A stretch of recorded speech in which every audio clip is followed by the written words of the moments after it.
guys? Welcome back to Tyler's Corner. This one shouldn't be as somber as the one I literally just recorded with Andrew. Um, Andrew and I kind of talked it over. He didn't really want to be in this video. I kind of asked him to not be in it either, but the purpose for that is because I'm going to talk about Miami since like 2004, dog. There's a lot I got to say. Just for Andrew to do the research to really talk on the level that I want to talk for an hour would just be useless information he would have in his head for a team he doesn't really care about. I just like him helping me out and being a voice of reason or whatever. But at the end of the day, you know, that's what I got. So what I'm gonna try to do from every video now on is I'm trying not to talk about any players. I did have somebody come at me on Twitter about the players that I was saying. It was Sam Howell. Somebody came at me, DM me on Twitter about Sam Howell, saying I didn't know what I was talking about. Apparently, I said Sam Howell was a terrible person, which I don't know how I would get that from 24/7 Sports. Well, here we are. So, I'm just going to show you what I had in our North Carolina preview game. So, if you remember from the preview game, I talked about North Carolina's recruiting classes since 2016 versus Miami's. And I have that written down on this notebook. And then I have written at the top that says, what happens if Miami starts 0-2? Andrew and I never got to that question because I think I just read the recruiting stuff for Miami and just closed my book. But, I didn't think that was a reality either. But here we are, 0-2. So, where to begin? I've recorded this video before. Recorded on Monday. And if you watched our North Carolina breakdown that we did that was relatively short, I said that I recorded the video on Monday. It was very raw, very emotional, and, it had a lot of raw feelings in it. Sorry about my phone. I'm just trying to pull up the stuff that I need for the players and stuff that I'm going to talk about. So, I'm going to talk about Miami right now, where we're at. Then we're going to jump back and then kind of explain the timeline of Miami and then compare it to what we're doing right now. So, Miami on defense, after the 0-2 start, we are 60th ranked defense in the country after being the 4th or 3rd ranked team in the country on defense. We are 71st on scoring defense, which is preventing teams from scoring. So the amount of points that we are being put up on our defense, we are 71st in the country. We are 106th in passing yards out of 130. 106. We're 18th in rush defense. That's really good. It's 46th in sacks. That's relatively to scheme because, A, we were spying Felipe Franks most of the time, and then B, Sam Howell there's a lot of quick stuff, RPO stuff. If you guys know what the air raid scheme is, you understand that part. And we're 20th in tackles for loss, which is relatively good. Then on offense, we are 74th ranked in the country. We are 73rd in yards per play. 96th in scoring offense. We are scoring 22 points and a half of a point per game. We are 124th out of 130 on third down. And Miami's 14 sacks are the worst in the entire country. 130. This includes teams that have played the likes of Alabama, Georgia, that are in the FBS at least. Division 1A, whatever you want to call it. We are dead last in sacks, which is to be understood, because we gave up 10 in the first game, which is a ton. Let me give up 4 in the second game, and it's like that's what I would consider average for this team. But 126th on third down. So you combo that with what we've done at Florida, what we've done at UNC, because if you account Jaren's completion percentage at Florida, you combine that with the amount of passes that were dropped that should have been caught, his adjusted completion percentage was like 84%. And then he goes to North Carolina and he goes 30 for 39. And you combine all of this with the fact that he has no interceptions. So, what does that tell you? It means this offense is either very, very undermining for players, or B, it's just not good. And I'm not going to say either, because I think both of those are very opposite ends of the spectrum. Because I think by no means is this team indicative of what the players' talent is. Because I don't think we should be 0-2 at all. I think it should be 2-0. And I think we're 0-2 because of our coordinators and coaches, not Manny Diaz. I'm going to caveat that too, because I think Manny Diaz is the guy for this team. I think Manny Diaz is, you'll see it in the next couple of games. He's going to rein him in. He's going to control the horse. He's going to say, hey, you need to stop getting so fancy, and you need to stop trying to be the hero and try to make sure that your team is doing the absolute worst, because that's what it seems at least. We need to stop acting like you could stop every play on defense, and you also need to stop acting like you're fancy and you got all these tricks on offense. Because sometimes smash mouth football is going to work, which we've seen in the little combo drive with Dallas and Cam Harris, who Cam had the run called back, and Dallas had one called back also. So, yeah. So I'll just start with the offense at least.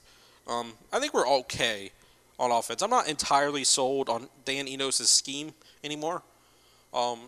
That said, as the fact that he came in with some kind of spread coast, kick rocks with it, because I don't think what you would see in normal West Coast systems, right, is a lot of, underneath stuff that gets your players in space. So it's a lot of like mesh concepts, a lot of bunch concepts, whereas they're not spreading out the receivers. What would be an air raid or spread, you're bringing them in close to the line, and more of like what the Philadelphia Eagles do they do that in bunch, or more like the Rams. The Rams do it a lot. Sean McVay is a big advocate of those little bunch sets with all his receivers that he's got, with of Brandon Cooks and Robert Woods. And then, that translates into we're doing it under center. I don't know why we're under center so much. Something's wrong when we've not thrown an interception. Jaren's barely thrown like 70%. He's probably thrown more than 70% of his completions on the whole season, and yet we're losing. Because we get all the way down the field, we're missing field goals, which is, that happens. I'm not saying that Bax is a good kicker. I'm not saying he's terrible either. I just think he's, it happens. You just don't get to routinely practice your kicks live in a game. You miss one, you get in your head. That seems like it was Dunzo, and that's what happened in the game. He was in his head. I don't know why we're under center so much. I don't know why we fail to call great plays in the red zone.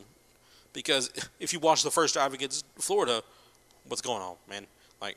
We're motioning guys, we're throwing it to them on the flats, getting our players in space, especially Brevin Jordan, and then you roll it back to what happened last week, and it's like our offense goes, and then we just suck at play calling again. We go, suck at plays. And then it sounds like that half the time transfers over into the next drive, and it's like, what's going on, dog? What's happening with our offense that we're not clicking on all cylinders with this quarterback?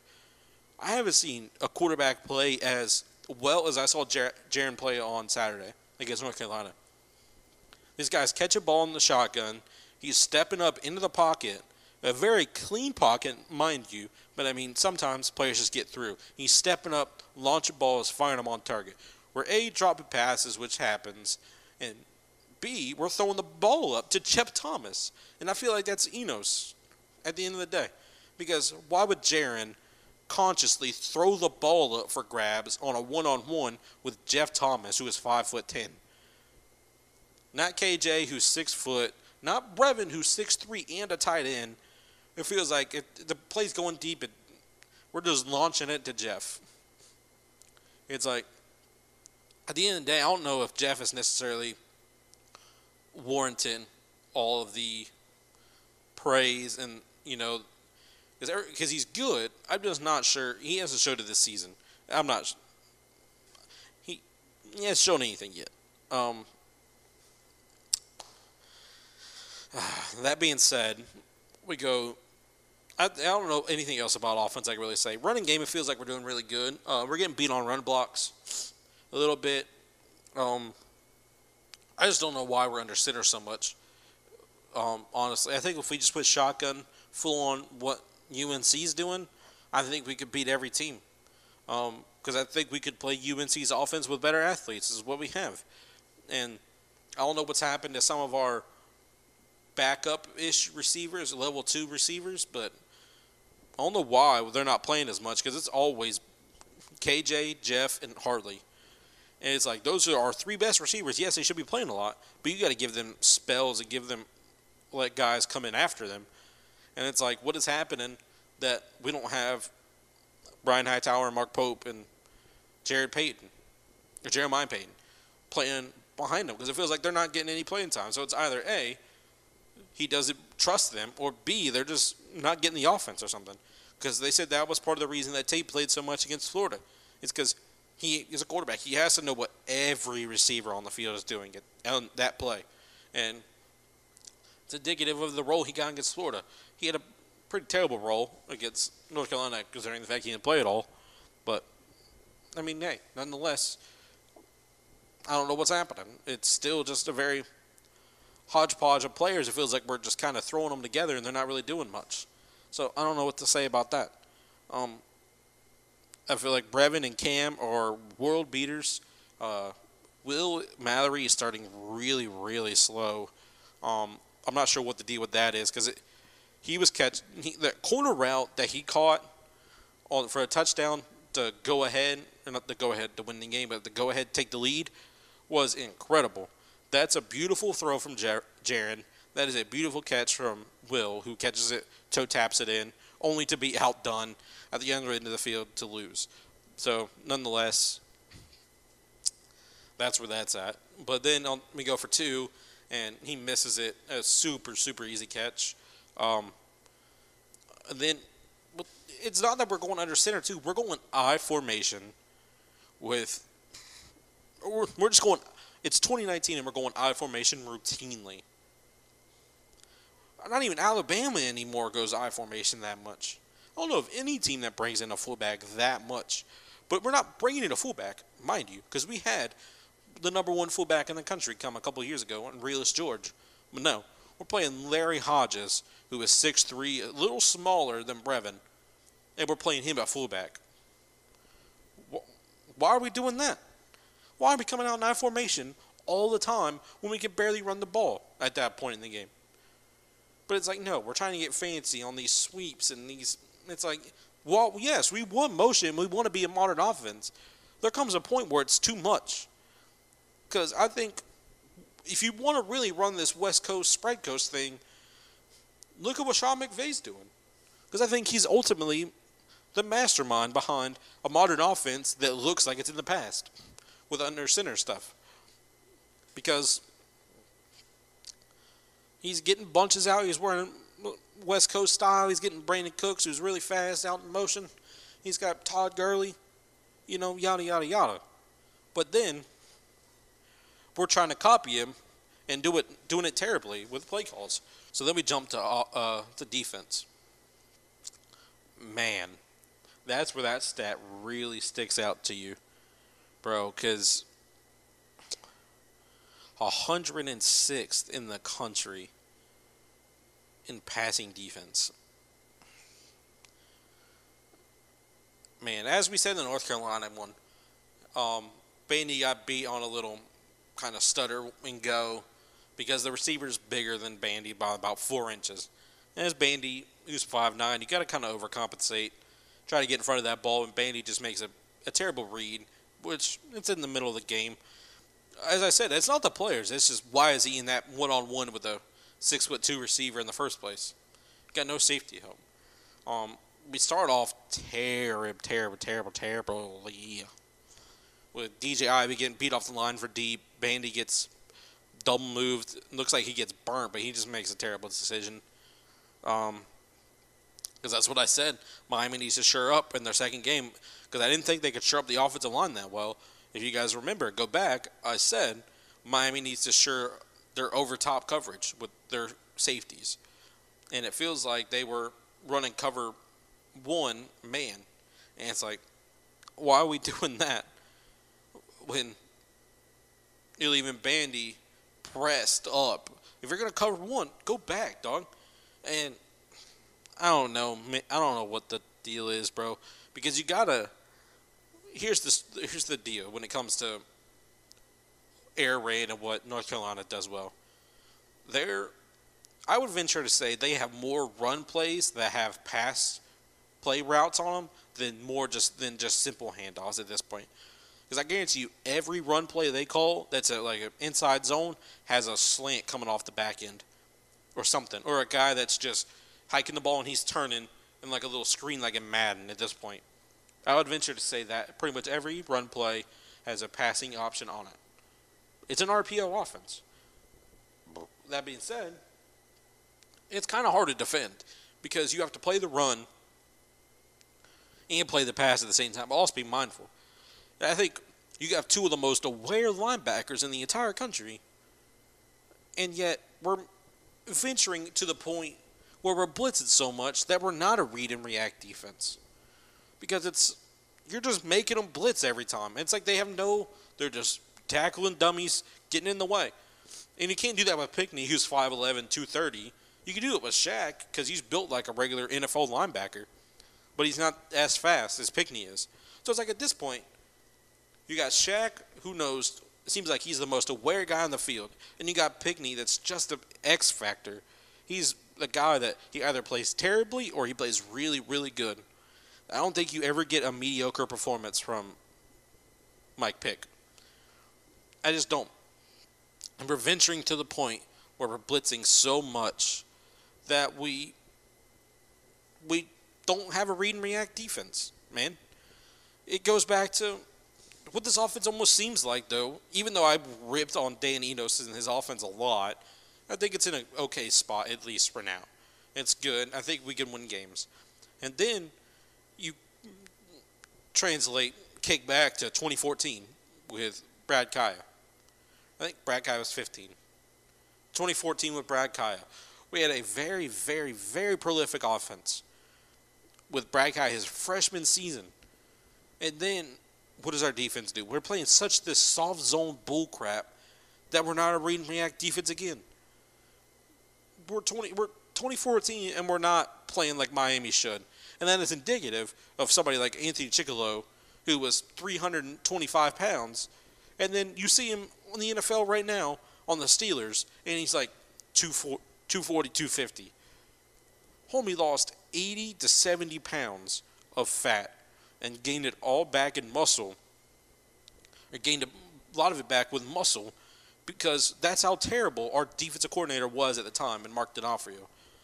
And then Blake Baker then ventures to the other complete opposite end of the spectrum, where you're blitzing too much and your team doesn't look like it's anything resembling a Miami offense or defense. I mean, so I have just so many thoughts rolling through my head, y'all.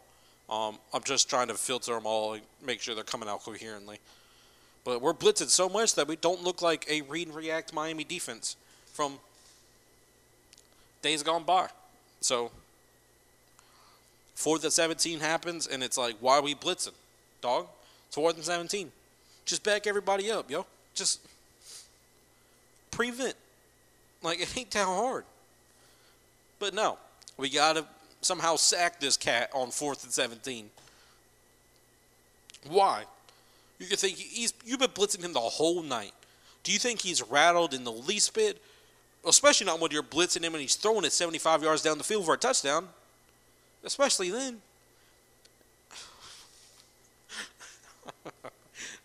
Oh, man, I know it's going to be this passionate. But, yeah, you tail that to the fact that we're giving up 75-yard plays, and he's throwing it in our faces for touchdowns. It means nothing. It means nothing. And then 4th and 17 happens, and not only A, are you blitzing on 4th and 17, but B, we're blitzing and they pick it up perfectly. They read you like a book, son. They call you out exactly. They call it out exactly. Like he's Ed Reed or something back there. You know, watch for, like they got Ed Reed on offense or Peyton Manning or something. They just pick it up perfectly. And then it's a mix-up between two guys, and that gets you a first down. And it's like, they're calling, oh, we didn't execute it right, blah, blah, blah. It's like, why are you leaving it to two guys back there to cover the sticks? Why don't you have more? Why are we not only rushing 3 dogs? Like, why are we not only rushing 3? That's what you would do. It's like, oh, this ain't Madden. It's like, well, no. But there's still, it should be a way to defend this play that is not a blitz. You can't tell me our corners are that bad. You play good enough over top help, and then you ain't got to worry about it. And it's just, man, I don't know what we thought was going to happen. And, Blake Baker said it. Yeah, I said that just a second ago, but said that the players didn't execute the play right. Manny said it was all execution. I think at the end of the day, that's all coach speak. And they're going to say that. Just like last week, Daninos ripped into Jaron, which I think kind of deserved it because of the way he played against North Carolina. But hey, that's ultimately what happens. Yeah. But when you talk about the offense, it also is rough to watch when you got his offensive coordinator counterpart that was at Alabama is now the head coach at Maryland, and they beat number 21 ranked Syracuse 63-21 or 28, something like that. But they scored 63 points on the number 21 ranked team in the country. That was his offensive co-partner at Alabama. Scores 63 points on a top 25 team. I don't know what else I can say, man. But if you saw my Twitter, I made a lot of tweets. And I'm going to just read them on camera just so, I don't know, maybe it adds dramatic effect, who knows. I said, hashtag the new Miami, ? How is this the new Miami when it looks the same as the last 15 years? We make the same mistakes just with new mask. Our coaches help us 0 degree Kelvin. Our players aren't the problem. Also, kick rocks with your spread coast, which is basically what I've been saying. If Reeves that don't get the 0 degree Kelvin, that's technically absolute zero, where molecules don't move, and that's a sciencey reference. But yeah, this is the way Miami has looked since 2004, when we lost all those good players, and we were mediocre because we lose our ingenuity. I don't know any part of this Miami team that play calling and all that stuff right now that is original or that is groundbreaking or anything, because the spread coast has already been done. I mean, that's what Sean McVay does in the NFL. Sean McVay was a groundbreaker in the NFL. He's the only one that really does that, even now. And he, as much as he won, made it to the Super Bowl. And you'll probably see a lot of teams start copying him now in the NFL. But obviously, this was a bit of an overreaction. But when I say we're making the same mistakes with a new mask, I mean it. We're doing the same thing we have been since Larry Coker lost his players because he wasn't the shining star on that team. Since you lose Larry Coker's players to now, we've just been mediocre. We've put new face mask, new helmets, and all this stuff, but we're still coaching these players to be mediocre. And it's like, I'm all in on Manny Diaz. Don't get me wrong. I think Manny Diaz is the guy to take us to where we want to go because he gets it. But do these coaches agree? Do these coaches even know how to get there? You would think Dan Enos does because he was at Bama. But at the moment, it doesn't seem like it. Just from the way we're going about things, man. I don't know. I have another set of tweets. And I also said, postscript, Darren hasn't turned the ball over yet as a freshman. QB definitely is the problem. And I've touched on that already. So then I went on a little tear and I said this. Miami hasn't had a dominant victory since Notre Dame in 2017. Do what you want with that information. This defense was supposed to be our shining star, yet we're 106 in the country in pass defense.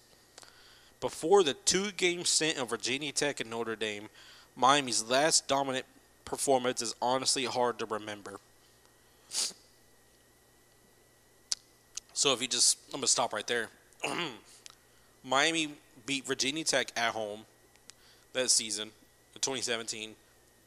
Then we beat Notre Dame the next week, 48-3.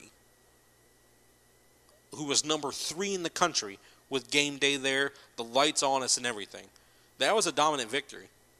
Then the week before, we beat the snot out of Virginia Tech, who was supposed to be really, really good at the time. And it's like, that's the last dominant looking substance of a team that we've had since then. Because, I mean, what else can you say? But before that, before 2015, before 2017, when's the last dominant victory in Miami history? I'm trying to think. Maybe the year they played the Sooners, which would have been, I don't know. I don't even remember when that was. We played Oklahoma in Miami in the 2010s, maybe before that. That's what I'm saying. Like, you look at teams that are doing it right, and it's like, well, yeah, they win dominantly every time. And it's like, well, when's the last time we've not been mediocre? And it's not our players. I think it should never be our players because everybody that's a Miami fan knows Florida 3-stars are better than a lot of the 5-stars out there. People just don't know it. These are kids that ain't got the playing time, that ain't got the flashiness of their film. They're just good players, yada, yada, yada. They're 3-stars, and they play like world beaters. Joe Jackson is a number 1 on that list. Jonathan Garvin was a 3-star. And look how he's playing. But at the end of the day, that's all I got to say about that one. I'm going to keep reading this. It said, dominate equals beating a team like we should have by the points that the fan base thinks we should. I don't know about the end of that one. I was just being a little emotional at the time. But I guess it would all depend what your version of dominant means. Because my version of dominant is we beat teams and we make it to the conference championship. We've only done that one time, and that was 2017. And everybody knows we didn't deserve to be number 2 that season. But we beat the snot out of Notre Dame. And then it showed the next week when we barely beat Virginia just how mediocre we were. And then it showed the next week when we lost to Pitt. And then it showed when we lost to Clemson. And then it showed in the Orange Bowl when we lost to Wisconsin. So, as a disclaimer, this is no way reflective of our coaches. Our coaches since 2016 have received so much praise from the fan base, myself included, when ultimately they've done little to nothing to really warrant a change of heart from the golden era. I would say Randy Shannon era, but everybody after Randy Shannon kind of got there, you kind of felt like this team was a little wonky. Of course, I was in the infancy of my Miami fandom, but I remember some of that team. We had a really, really good recruiting class that season, but we also were having our little own undoing with the NCAA violations and stuff like that.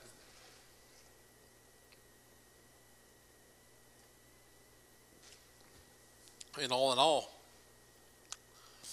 what has been the thing since Al going there? We had James Coley at offensive coordinator, who put on a really good scheme, who is now the offensive coordinator at Georgia.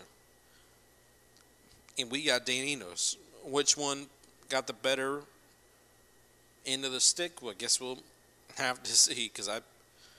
And you also could say all this is a caveat to the fact that our team just isn't that good. And it's not that I don't trust these coordinators, man. It's the fact that we're playing so terribly right now that it almost warrants a change of heart as a fan base. Like, take a step back. These cats might not be A, as good as we thought they were, or they're B, just got terrible things to work with. You know, who knows? Maybe you got players aren't buying in because we start 0-2.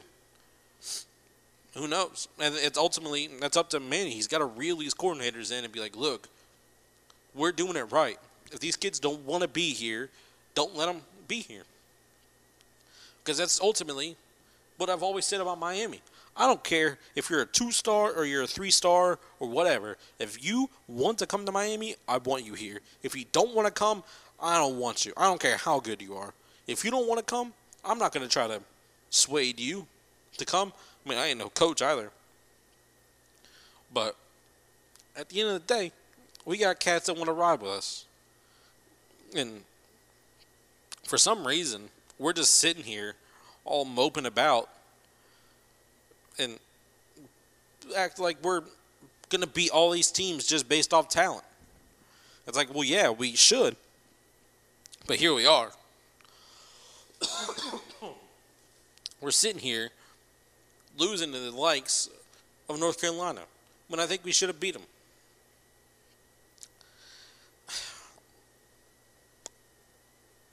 I mean, I don't know what else to say, y'all. This team is not very deep at the moment. So I guess it's something they can blame it on. But at the end of the day,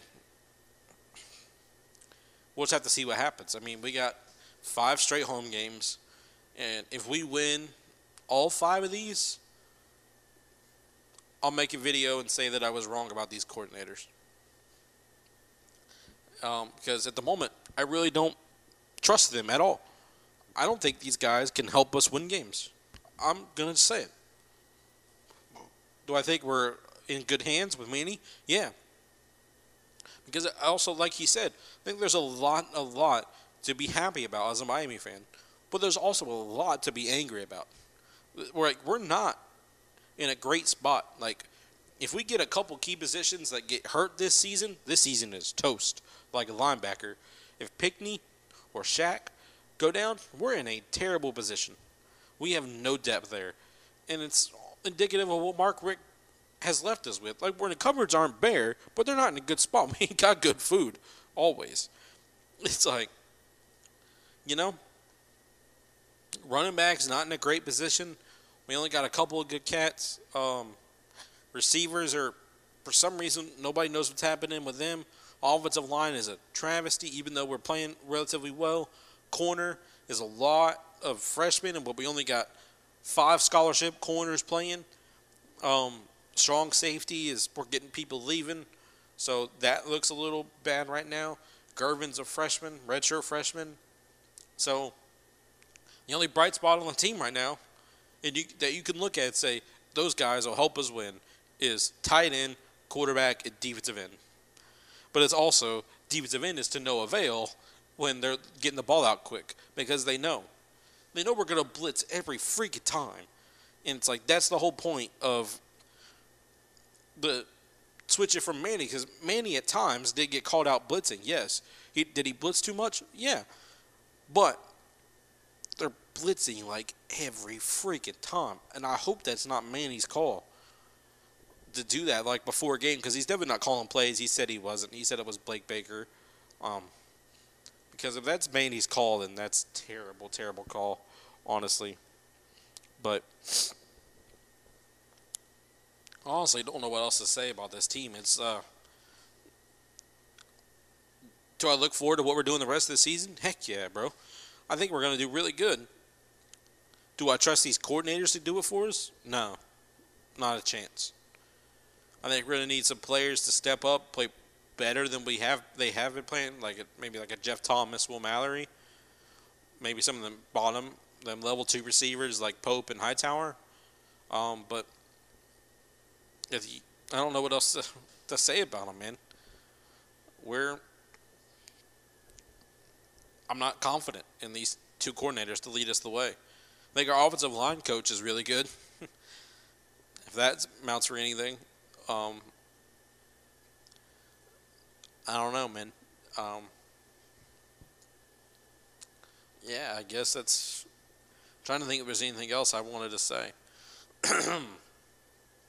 Because at the end of the day, if we keep losing, we'll suffer in recruiting. Because everybody knows winning fixes a lot of problems you have in recruiting. And it's good because you got these players that are bought into the 7-6 Miami. So that's good. But they're also buying into a team right now that has had its first 0-2 start since 1978. So that's that little caveat.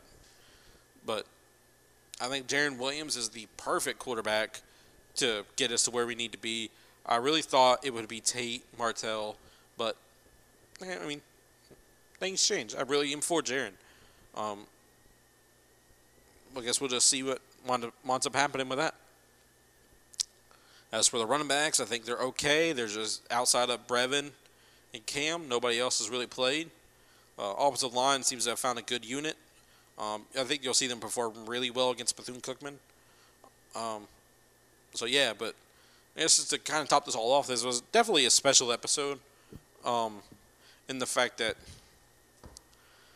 I didn't want to include this with anything. I didn't want to tie this into any team that we played or nothing like that. I just wanted to say it looks grim right now for Miami fans, and there's a lot of fans that are a lot more angry than I am. I'm not angry. I would just say I'm disappointed, but I'm just flustered. Because I feel like we could have won. We could be 2-0 right now. We're a few plays from being 2-0. So, if you really look at it that way, there's a lot to be optimistic about. I think Enos has got a okay system. It's okay/good. I would say it's probably a 7 out of 10. Then you got Blake Baker, who's like at a 4 or a 3. I don't know what he's doing. He's making them receivers look like world beaters on North Carolina because they're just literally flying right behind our linebackers that are blitzing for some freaking reason. You know, and I'm just going to quit talking. So, I think I've run pretty much everything dry at this point. So, if you liked the video, hit the like button.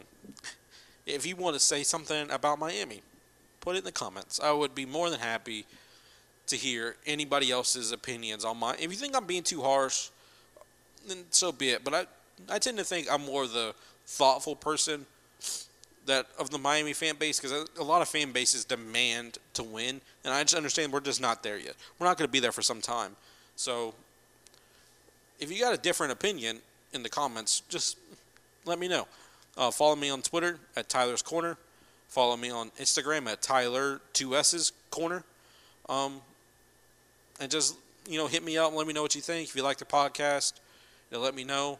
Other than that, y'all, I doubt we'll do a recap of the Bethune game. I may save this video to go up after the Bethune game. I'm not really sure, because we'll probably wind up whopping that team 70-0. At least we should be. That's why we pay them. We pay them so we can beat them 70-0. But yeah, I just really look forward to this 5-game stint at home, because it really is going to show us who we are. because Miami always plays better at home. Everybody knows that. So, yeah, if you like the video, leave a like, and I'll catch you guys later.